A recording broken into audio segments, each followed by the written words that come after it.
There are signs the world is speedily coming to an end. These words are attributed to an Assyrian clay tablet dated 2800 BC. It seems that men have believed the end is near in almost every generation. Pope Innocent III pronounced the second coming of Christ in the year 1284 AD because this date was supposedly 666 years after the founding of Islam. There have been many such predictions that have often compelled men to extreme behavior. In 1669, a cult in Russia known as the Old Believers began setting themselves on fire to protect themselves from Antichrist. It is reported that by 1690, 20,000 people had perished as a result. In the 19th century, a second Adventist named William Miller convinced thousands that the world would end in 1843. But when that date came and went, Miller recalculated and claimed the date was really October 22nd of the following year. Charles Taze Russell, the claimed founder of the Jehovah's Witnesses, was convinced by Nelson Barber that Jesus Christ had returned in 1874, but that his return had been invisible. Russell went on to promote this teaching, saying, quote, "The millennium began in 1874 with the return of Christ." Russell would later revise his view, and since then the Jehovah's Witnesses have predicted the world would end in 1914, 1918, 1925, 1941, and 1975. But as contrary as they seem, even these things are the fulfillment of God's prophecies. Jesus said, "Take heed that no man deceive you, for many shall come in my name, and shall deceive many. False prophets shall rise," he said. "Behold, I have told you before." The Lord said that of that day and hour knows no man. Some have taken this to mean that Christians need not pay attention to Bible prophecy. But Jesus also said, "Watch therefore, because you do not know what hour your Lord will come. And what I say unto you, I say unto all, watch."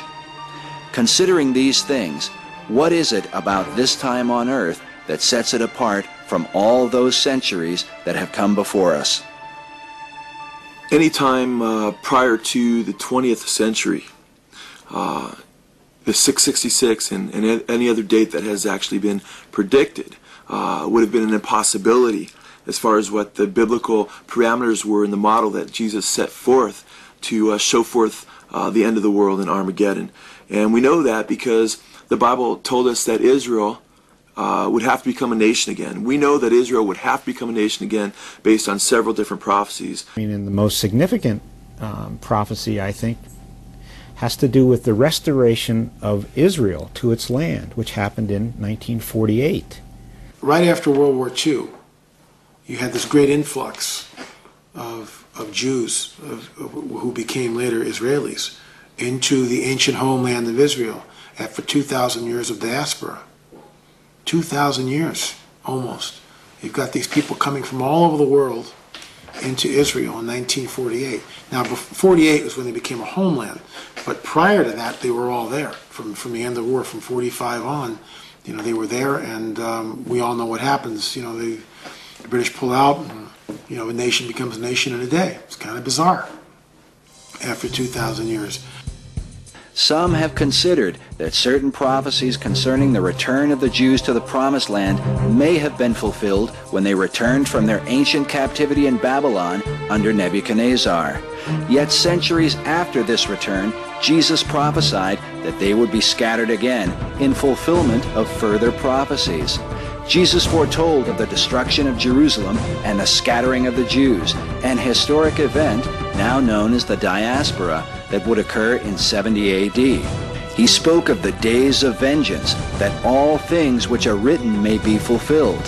For there shall be wrath upon this people, he said, and they shall fall by the edge of the sword, and shall be led away captive into all nations. And Jerusalem shall be trodden down by the Gentiles, until the times of the Gentiles be fulfilled. When he brought them into the land, he warned them, if they disobeyed his voice, he would cast them out, not just next door. He would scatter them to every nation on the face of this earth. You find that in Amos 9:9, you find that in Deuteronomy 28, verse 64. I mean, all through the Bible, over and over and over, God said he would scatter them, he would sift them like wheat among all the nations of the earth. And it happened. We call them the wandering Jew. You find them everywhere. And God said that during their dispersion, they would be hated, persecuted, killed, mocked, like no other people on the face of this earth. Anti-Semitism is laid out in detail. In the Old Testament, God said to the children of Israel, "It shall come to pass, if you will not hearken to the voice of the Lord your God, that all these curses shall come upon you."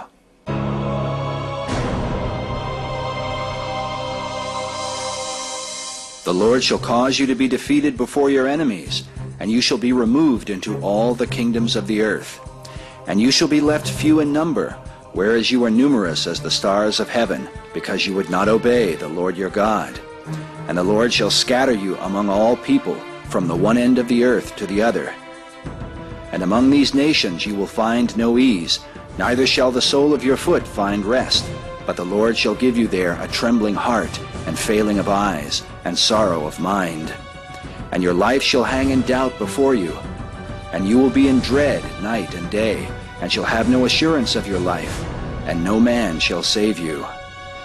Your sons and your daughters shall be given unto another people, while your eyes look on and yearn for them. But there will be nothing you can do. And you will never be anything but oppressed and crushed continually, so that you will be driven mad by the sight of what you see. And you shall become an astonishment, a proverb and a byword among all nations, to which the Lord shall lead you. And there is no people ever in history that has been marked in that way, like the Jews. I mean, that in itself would be enough to tell you that the Bible is true. God said they would be hated and persecuted and killed, but he would not let them be destroyed. Hear the word of the Lord, O you nations. He who scattered Israel will gather him, and keep him, as a shepherd does his flock.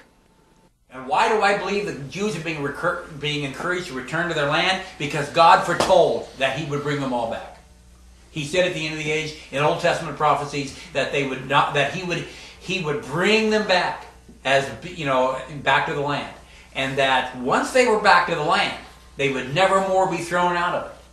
And I will bring back my exiled people Israel, and they shall build the waste cities and inhabit them. And they shall plant vineyards and drink their wine. They shall also make gardens and eat the fruit of them. And I will plant them upon their land, and they shall no more be pulled up out of their land, which I have given them, saith the Lord thy God. So if you see Israel destroyed and annihilated, well, then we can throw away our Bibles and find another religion to believe in. Because God said absolutely clearly he would not allow them to be defeated.